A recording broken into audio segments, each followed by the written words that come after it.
United USA 2020 and beyond. So here's a compilation. Oh, and here's a picture of the Japanese owner. Gargantuan Ever Given remains exactly where she's been wedged since Tuesday, blocking the main channel of the Suez Canal. But there has been a little progress. Dredgers and diggers have dug away more than 20,000 tons of sand from around the ship's rudder.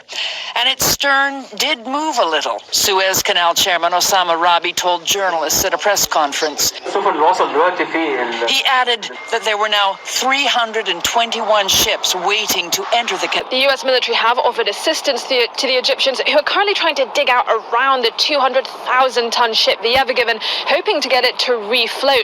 This ship is so huge, it's as long. It could be freed sometime this week. Perilous. In recent months, there's been a surge in kidnappings in the Gulf of Guinea. There's an environmental cost as well. Ships circumnavigating Africa will emit even more greenhouse gases into the atmosphere. Can't forget to put the climate change in there and the greenhouse gases. Yep, that's it's always something. They gotta always mention that, don't they? Well, let's continue. Crews have been working round the clock at the moment, concentrating on digging tons of sand out from under the ship's bow and stern.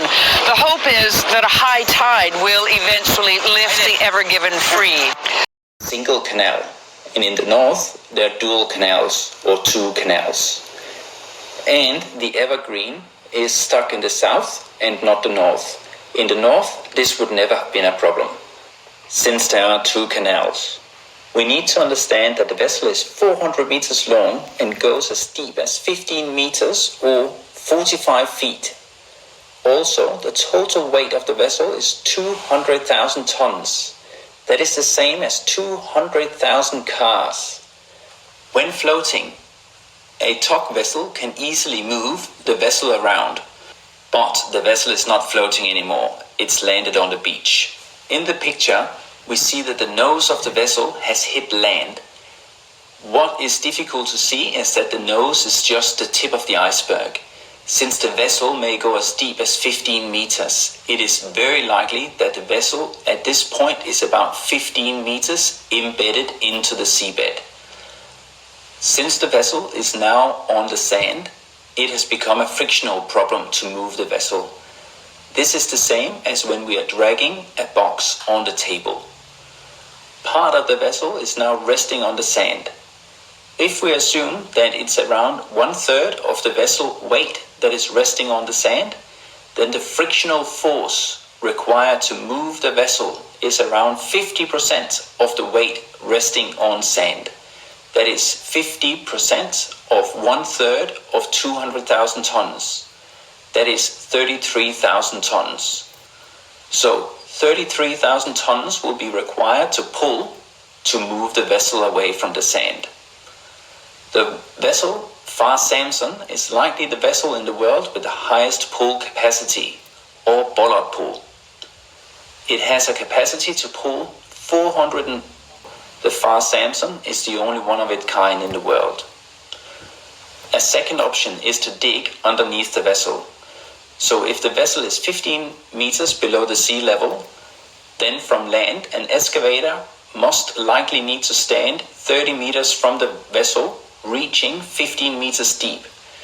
The reason that the reach is likely 30 meters is that it's not possible to excavate vertical in sand underwater. Sand will simply flow out and can't remain stable. I don't think that there is an excavator that will have this reach. The reach is simply too long. So the next option is to use an offshore dredge, which will suck or excavate soil underneath the vessel.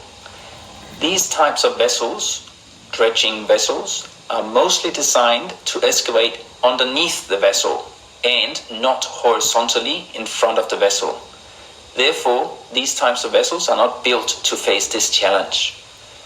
There are offshore excavators, but again, they are not designed to dig so long in front. But maybe this could be a possible solution. So what is the solution? I don't have the answer, but I think that maybe the vessel needs to be unloaded. That means taking off all the containers where the vessel is located today. And the challenge is that the vessel is designed to be offloaded while in port. So cranes may struggle to lift all these containers off. Either way, lifting containers off will be a very, very long process. Indeed, the process does seem like it's going to take a long time, and well, it doesn't really seem to be any logical solutions, viable solutions at the moment. But we shall see. I guess as time goes on, we'll see what happens. If you like this video compilation, please be sure to like it and share it.